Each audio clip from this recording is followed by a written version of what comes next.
ये है Shaolin kung फू मास्टर जाओ रुई, जिन्होंने 10 सेकंड के लिए अपने स्कल पे इलेक्ट्रिक ड्रिल चलाई बिना किसी डैमेज के। और इस फोटो में वो अपने गले और दीवार के बीच में एक आयरन रॉड को बेंड कर रहे हैं। और अगर ये काफ़ी नहीं था तो यहाँ वो मेटल स्पाइक्स पे अपनी बॉडी बैलेंस करके अपने सिर पे पत्थर तोड़ेंगे। ये सब पॉसिबल होता है उनके डिसिप्लिन रूटीन की वजह से, जिसको वो बचपन से फॉलो कर रहे हैं। अगर आपको प्रोक्रास्टिनेशन, आलस या एक्शन ना लेने की प्रॉब्लम होती है तो आपके अंदर मोटिवेशन की कमी नहीं है, डिसिप्लिन की कमी है। और अगर आप अपने अंदर डिसिप्लिन नहीं ला पाए तो हर साल की तरह आपका अगला साल भी बर्बाद हो जाएगा। इस वीडियो में हम सीखेंगे शाओलिन मंक से उनके डिसिप्लिन का राज, और आपको 7 ऐसे तरीके मिल जाएंगे जिससे आप आज ही डिसिप्लिन होना शुरू कर सकते हो। तो कौन होते हैं Shaolin monks? Shaolin monks member होते हैं एक रिलीजियस ऑर्डर के जो बेस है शाओलिन टेम्पल में, जो लोकेटेड है हेनान प्रोविंस, चाइना में। ये टेम्पल शुरू हुआ था 5th सेंचुरी में। उनकी स्पिरिचुअल प्रैक्टिसेस रूटेड होती हैं चैन बुद्धिज्म में, जो बताती हैं कि मेडिटेशन ही रास्ता है एनलाइटनमेंट पाने का। उनका डीप फोकस होता है माइंडफुलनेस, अवेयरनेस और मेंटल क्लैरिटी पे। लेकिन आपने काफ़ी फोटोज़ और वीडियोज़ देखे होंगे शाओलिन मंक्स को मार्शल आर्ट्स करते हुए। तो लेजेंड के हिसाब से शाओलिन मंक्स ने मार्शल आर्ट्स को अपने रूटीन में ऐड किया ताकि वो फिजिकली वीक ना हो। बहुत पहले एक शाओलिन मंक ने ये नोटिस किया कि लंबे मेडिटेशन सेशंस के बाद उनकी फिजिकल बॉडी बहुत वीक हो जाती थी। तो इसको काउंटरएक्ट करने के लिए उन्होंने मार्शल आर्ट्स को इंट्रोड्यूस किया अपनी फिजिकल बॉडी को स्ट्रेंथन करने के लिए, ताकि वो अपना मेडिटेशन कंटिन्यू कर सकें। इसके अलावा काफ़ी बार शाओलिन टेम्पल्स को अटैक भी किया गया है, तो इसीलिए मंक्स ने वहाँ पे मार्शल आर्ट सीखा ताकि वो अपने आप को डिफेंड कर पाए। हमें शाओलिन मंक से डिसिप्लिन के बारे में सीखना चाहिए, क्योंकि उनकी लाइफ के लिए नंबर 1 क्वालिटी है डिसिप्लिन। तो उन्होंने इसको इम्प्रूव करने के लिए हजारों साल की स्टडी करी है, जिससे हम काफ़ी कुछ सीख सकते हैं। तो डिसिप्लिन के बिना शाओलिन मंक्स की ज़िंदगी चलेगी नहीं। वो रोज़ मेडिटेशन करते हैं, चैंटिंग करते हैं, और ये सब पॉसिबल नहीं होता अगर उनके अंदर डिसिप्लिन ना होता। और तो और शाओलिन फिलॉसफी के हिसाब से हर इंसान को फिजिकल, मेंटल और स्पिरिचुअल लाइफ बैलेंस करनी चाहिए। अपनी लाइफ को बैलेंस करने के लिए भी आपको डिसिप्लिन चाहिए होता है। बिना डिसिप्लिन के शाओलिन मंक्स अपनी स्पिरिचुअल जर्नी में आगे नहीं बढ़ पाते, उनकी बॉडी वीक हो जाती और वो अपने आप को डिफेंड नहीं कर पाते। तो क्योंकि डिसिप्लिन उनके लिए इतना इंपॉर्टेंट है, वो बच्चों को बहुत छोटी उम्र से डिसिप्लिन सिखाते हैं। जब वो यंग होते हैं तो शाओलिन मंक्स प्रैक्टिस करते हैं फिंगर पंचिंग, जहाँ पे वो बार बार जाके ट्रीज और वुडन प्लैंक्स को अपनी फिंगर से पोक करते हैं, अपनी फिंगर्स को और स्ट्रॉन्ग बनाने के लिए। और धीरे धीरे वो अपनी उंगलियों से पंच करते रहते हैं और फोर्स बढ़ाते हैं, ताकि उनकी उंगलियां इतनी स्ट्रॉन्ग हो जाए कि उनको चोट ना पहुंचे। वो शाओलिन स्टैंस ट्रेनिंग भी करते हैं, जो एक टेस्ट है एंड्योरेंस का। इसमें वो ट्रेडिशनल कंग फू स्टैंसेस जैसे मा बू को बहुत एक्सटेंडेड पीरियड्स ऑफ टाइम के लिए प्रैक्टिस करते हैं। इससे उनकी लेग स्ट्रेंथ बढ़ती है और उनका स्टैमिना भी बहुत बढ़ता है, जो हमें बताता है कि उनके अंदर कितना डिसिप्लिन होता है। वो काफ़ी बार पब्लिक डेमोन्स्ट्रेशंस भी करते हैं कि वो वुडन बार को, मेटल बार को या ब्रिक्स को अपने हाथ या सर से तोड़ते हैं। इसके लिए सिर्फ फिजिकल स्ट्रेंथ ही नहीं चाहिए होती, बल्कि मेंटल स्ट्रेंथ चाहिए होती है, क्योंकि आपको अपने डर से आगे बढ़ना होता है। तो पहली प्रैक्टिस जो हम शाओलिन मंक से सीख सकते हैं वो है अर्ली राइजिंग। एक डिसिप्लिन रूटीन के लिए सुबह जल्दी उठना बहुत इंपॉर्टेंट होता है। शाओलिन मंक्स बिलीव करते हैं कि सुबह में 12 बजे के पहले एक यंग एनर्जी होती है एटमॉस्फेयर में, जो हमें हेल्प करती है अपने सबसे इंपॉर्टेंट टास्क को अचीव करने के लिए। तो इसीलिए वो सुबह 5:30 बजे के आसपास उठते हैं और वो आधा घंटा चैंटिंग करते हैं बिफोर ब्रेकफास्ट। इस टाइम वो अपने माइंड को प्रिपेयर करते हैं और अपने दिन के इंटेंशंस को सेट करते हैं। अगर आप सुबह जल्दी उठते हैं तो आप नोटिस करेंगे कि आपकी प्रोडक्टिविटी और मेंटल क्लैरिटी बढ़ने लगेगी। सुबह के पहले कुछ घंटों में जब और हर कोई सो रहा होता है तो सबसे ज़्यादा शांति होती है, और इस टाइम आप मेडिटेशन या फिजिकल एक्सरसाइज बहुत फोकस के साथ कर सकते हैं। तो अगर आपको ये प्रैक्टिस अडॉप्ट करनी है तो कंसिस्टेंसी यहाँ पे बहुत इंपॉर्टेंट है। आइडियली आप सनराइज होने के पहले उठेंगे, लेकिन मुझे पता है कि ये हर किसी के लिए पॉसिबल नहीं है। हो सकता है आप कह रहे हो कि I am not a morning person, मुझे सुबह में उठने में बहुत दिक्कत होती है। तो इसको धीरे धीरे इंप्लीमेंट करने के लिए आप बस रात में 15 मिनट पहले सोने की कोशिश कर सकते हैं। तो अगर रोज़ रात आप 12 बजे सोते हैं तो आप एक दिन 11:45 पे, उसके बाद 11:30 पे सोने की कोशिश कर सकते हैं। इससे धीरे धीरे आप सुबह में भी और जल्दी उठने लगेंगे। इसके अलावा रात में अगर आप हैवी मील नहीं खाएंगे तब भी आपको सोने में आसानी होगी। एंड मुझे पर्सनली भी स्लीप में काफ़ी इश्यूज होते थे, तो मैंने एक विटामिन डी टेस्ट कराया और पता चला कि मुझे विटामिन डी की डेफिशिएंसी थी। तो ऐसी कुछ डेफिशिएंसीज भी होती हैं जो आपको डॉक्टर से चेक करवानी चाहिए कि आपके अंदर हैं, जो शायद आपकी स्लीप को डिस्टर्ब कर रहे हो। नेक्स्ट प्रैक्टिस है मेडिटेशन। शाओलिन मंक्स के हिसाब से मेडिटेशन सिर्फ प्रैक्टिस ही नहीं है, बल्कि वो एक वे ऑफ लाइफ है। उनके हिसाब से एनलाइटनमेंट ही पॉइंट है हमारी ज़िंदगी का, और वो मेडिटेशन करके एनलाइटनमेंट तक पहुंचना चाहते हैं। मेडिटेशन करके वो अपने दिमाग को और काम करते हैं, वो इनर पीस अपना इंप्रूव करते हैं और उनकी मेंटल क्लैरिटी बढ़ती है, जिससे उनकी स्पिरिचुअल और मार्शल आर्ट्स की ट्रेनिंग एकदम अपने पीक पे पहुंच जाती है। रेगुलर मेडिटेशन अगर आप करेंगे तो आप नोटिस करेंगे कि आपको फोकस इंक्रीज होगा, आपका स्ट्रेस कम हो जाएगा और आपकी overall sense of wellbeing improve हो जाएगी। सबसे इंपॉर्टेंट चीज़ जो मैंने नोटिस करी मेडिटेशन से मिलती है कि आप अपने इमोशंस को मैनेज कर पाते हैं। आप बहुत जल्दी गुस्सा नहीं होते या बहुत जल्दी डिप्रेस नहीं हो जाते। आप अपनी लाइफ में इमोशंस को एक इवन लेवल पे मेंटेन कर पाते हैं, और ये बहुत इंपॉर्टेंट है अगर आपको अपनी लाइफ के किसी भी एरिया में सक्सेस अचीव करना है।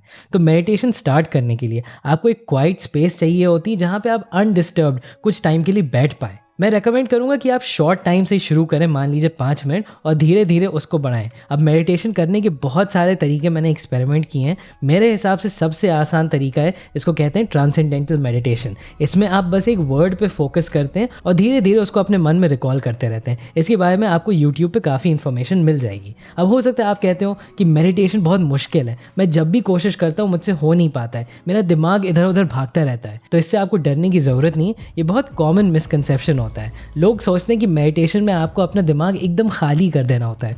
मेडिटेशन का पॉइंट ही है कि आपका दिमाग इधर उधर अलग अलग डायरेक्शंस में भागेगा, लेकिन जब तक आप अपना फोकस वापस लाते हैं अपनी ब्रेथ पे, किसी एक मंत्र पे या किसी भी एक आइडिया पे, उससे आपका फोकस और ज़्यादा स्ट्रांग होता है। तो आपको फ्रस्ट्रेट नहीं होना है अगर आपका दिमाग इधर उधर भागता है। बस याद रखो कि ये होता है मेडिटेशन में, और इससे डरने की कोई ज़रूरत नहीं है।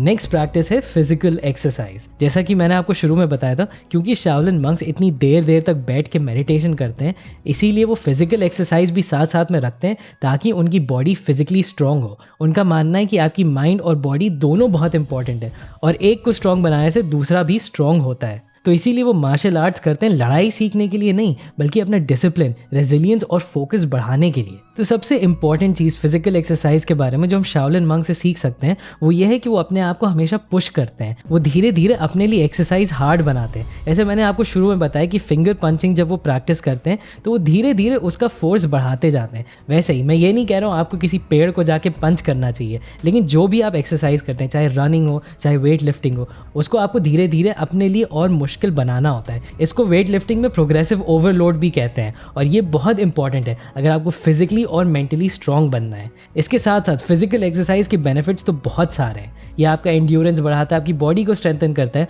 और आपकी बॉडी में एंडोर्फिन्स रिलीज करते हैं जिनको फील गुड हार्मोन्स बोलते हैं। इससे आपका मूड बढ़ता है और आपका स्ट्रेस कम होता है। तो हो सकता है आप कह रहे हो कि आपके पास टाइम नहीं होती या एनर्जी नहीं होती इतनी मुश्किल एक्सरसाइज करने की, बट पॉइंट यहाँ पे ये है कि मुश्किल हर किसी का सब्जेक्टिव होता है। हो सकता है आपके लिए सिर्फ 10 मिनट वॉक पे जाना ही मुश्किल हो सकता है किसी के लिए 90 मिनट जॉग करना आसान होता हो। तो आपको डिसाइड करना है कि आपके लिए अभी क्या मुश्किल है, और आपको बस उसको अटेम्प्ट करना है। आपको अपने आप को दूसरों से कंपेयर करने की ज़रूरत नहीं है, आपको बस अपने ऊपर फोकस करना है, और जो चीज़ आप आज कर सकते हैं अगले दिन आपको उससे बस थोड़ा और करने की कोशिश करनी चाहिए। फोर्थ प्रैक्टिस जो शाओलिन मंक से हम सीख सकते हैं वो इस daily structured routine. Shaolin monks या कोई भी मंक्स में आप नोटिस करेंगे कि वो हमेशा एक रूटीन फॉलो करते हैं। इससे एक स्ट्रक्चर बनता है हमारी लाइफ के अंदर, जिससे हमारी और सारी हैबिट्स ऑटोमेटिकली होती रहती हैं। एक स्ट्रक्चर बनाने से आपको टाइम मैनेजमेंट करने की ज़रूरत नहीं होती है, आपकी प्रोडक्टिविटी अपने आप बढ़ जाती है और ऑटोमेटिकली आप एक बैलेंस लाइफ अचीव कर लेते हो।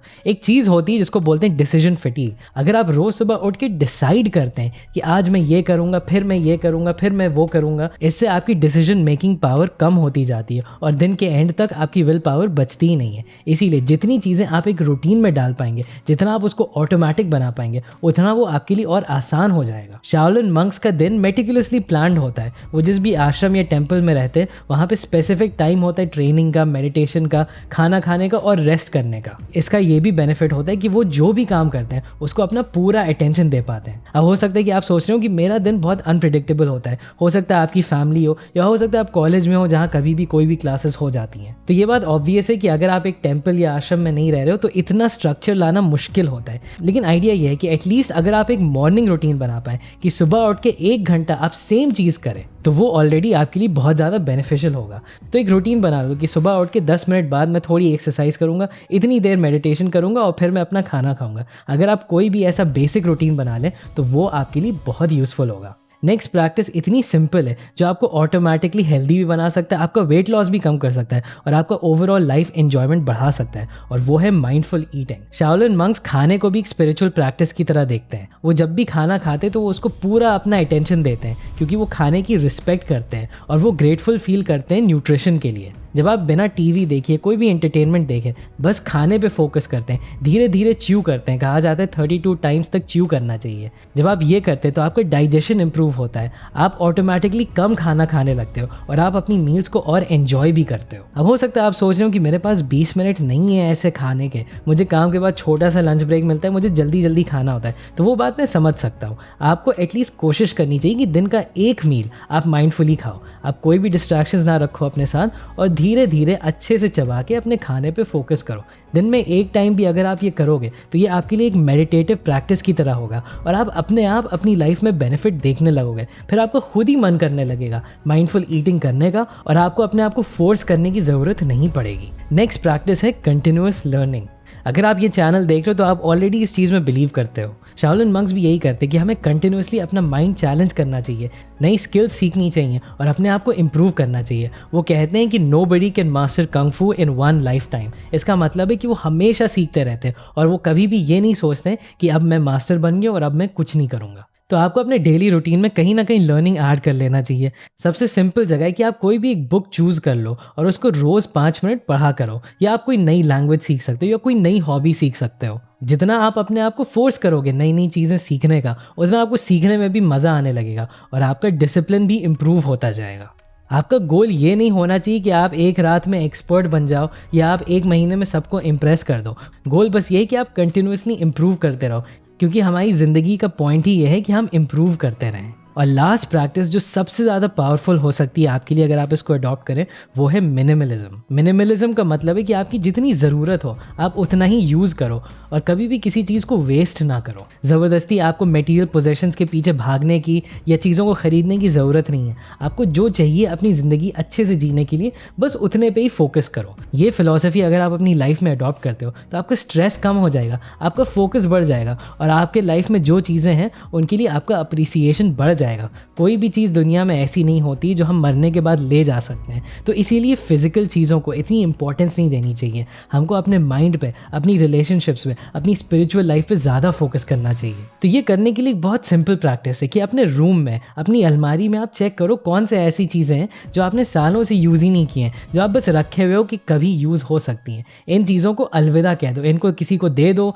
इनको फेंक दो या किसी को दान दे दो, बट इनको अपनी लाइफ से हटा दो। जितना आप अपने एनवायरनमेंट को फ्री और अनक्लटर्ड बनाओगे, उतना आपका फोकस बढ़ता जाएगा, उतना डिसिप्लिन आपके लिए आसान हो जाएगा। हो सकता है आप सोचते हो कि अरे इन चीज़ों की मुझे फ्यूचर में ज़रूरत हो सकती है। ये भी एक बहुत कॉमन ट्रैप है। हम सोचते हैं कि हमें इसकी ज़रूरत होगी, उसकी ज़रूरत होगी, लेकिन आप नोटिस करोगे कि 1-2 साल बाद जो आपने सोचा था आपको चाहिए वो एक्चुअली हमेशा बदल जाता है। तो हमारी नीड्स, हमारे डिज़ायर्स हमेशा बदलते रहते हैं। इसीलिए जितना आप मिनिमलिज्म को फॉलो करोगे, जितना आप उसको प्रैक्टिस करोगे, उतना ज़्यादा आपके अंदर पीस रहेगा। तो ये थे 7 प्रैक्टिसेस जो हम शाओलिन मंक से सीख सकते हैं और ज़्यादा डिसिप्लिन होने के लिए। और ऐसे ही हम मिलिट्री लीडर से भी डिसिप्लिन के लेसन सीख सकते हैं, जिनके बारे में मैंने एक वीडियो बनाया है जिसको आप यहाँ क्लिक करके देख सकते हैं। अभी के लिए बस इतना ही, एंड थैंक्स फॉर वॉचिंग।